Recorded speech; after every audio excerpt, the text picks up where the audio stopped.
change management. I think the worst thing you can do is just go strong, but also the other worst thing you can do is overstay within a certain stage for too long, right? Or not give a certain stage enough time to just honor that loss. It's almost like a mini type of grief. Then of course, you can't do it forever. Now it's time to now go on to the next phase. Hello guys, and welcome to yet another episode of Cloud and Coffee. Thank you so much for joining us, where we talk about cloud related topics while sipping a nice cup of coffee. So today we're talking about change management. Before you talk about change management, the host has changed, so introduce yourself. Oh, hi, I'm Essie, and I'm Beryl, the CEO. And where is Ruth? Ruth is taking a small break, but she'll be back with us next week. Okay, cool. Yes. Yeah. Today we're talking about change management. So people look at it differently.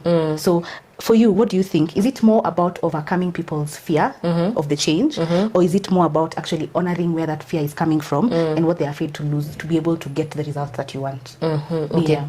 Because you're the one who asked the question, so you can help me understand it more. What do you mean by honoring where the fear came from, stroke honoring what they're afraid to lose?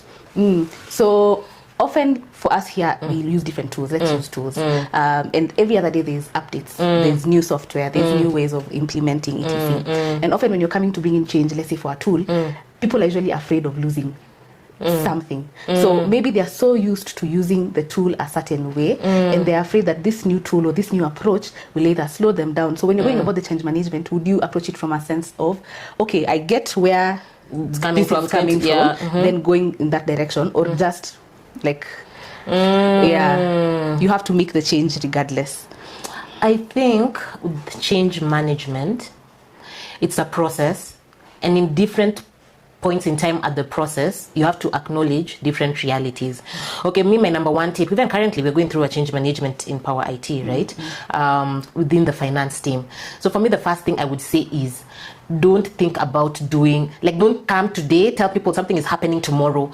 Like, you will shock people, you will not disappoint, you'll shock people, you make people scared, you frustrate people. I think it has to happen with time if you're possible. So I think in the beginning of the process, right, you probably honor what people are scared to lose, to sort of get them into that mind space, like, oh my God, it's coming, So it's probably telling them that, yeah, you guys have learned this software, you've worked so hard to become good at it, you put in the time, the effort, you've almost become a pro, but then now this new thing is coming. So you have to acknowledge that. So I think in the beginning, you sort of have to give them time to just honor that loss. It's almost like a mini type of grief. Then of course, you can't do it forever. Now it's time to now go on to the next phase, which was overcoming the fear. Yes, now overcoming the fear. So now phase 2 is overcoming the fear.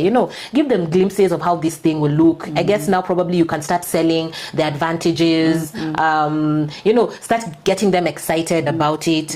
And then I guess for me, the last stage is now where you go strong, like, okay, now you have to be an optimist. This is going to work. This is going to be for the good of the organization. We can do this, incentivize people, have the trainings. So I think it's about different stages call for different, let me call it, psychological approaches of how to do the change management. I think the worst thing you can do is just go strong, but also the other worst thing you can do is overstay within a certain stage for too long, right? Or not give a certain stage enough time. Then now you sort of lose people. But then there's some instances where it's going to be a hard stop. So in those cases, people have no sink or sink or swim. So it also now, in as much as you, the manager, the organization, HR, the tech team can try their best to get everybody on shape, there needs to be now a point in time where you as the individual are just like, okay, this is happening. Let me just get on with it. I agree. So even let me ask you a question. Based off all the tools that we use in the office, which one was the easiest to change to, and which one has been the hardest?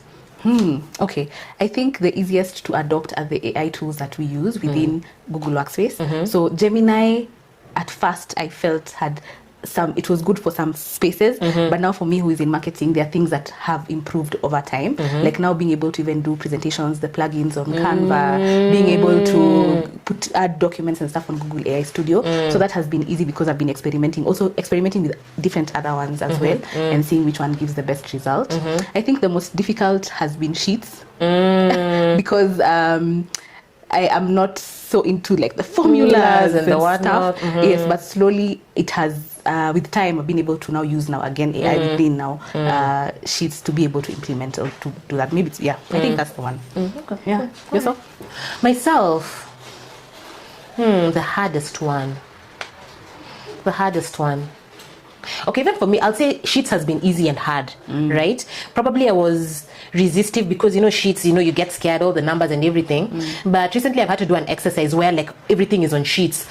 As in, I'm actually enjoying it. Like now, sorry for all the data analysts. I don't need a data analyst anymore. I already understand the logic, so I just get Sheets to help me do the formula. So that has been fantastic, especially during this planning period. Like, we're all making our plans for the year, we're all finalizing. That, I think, for me, has been the best thing that Google has done on Workspace. Like, wow, I'm not relying on anybody. I'm just doing it. So that's exciting.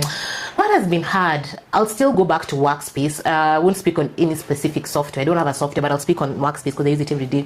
Is this new thing where there are email summaries? Like, I expected more. I really did expect more from it. Like, I was like, really, like, all it's telling me is it's just giving me an alert. You have an email. Okay, it's giving me an alert that I have an email, an email on Meet or Spaces, and it's telling me answer quickly.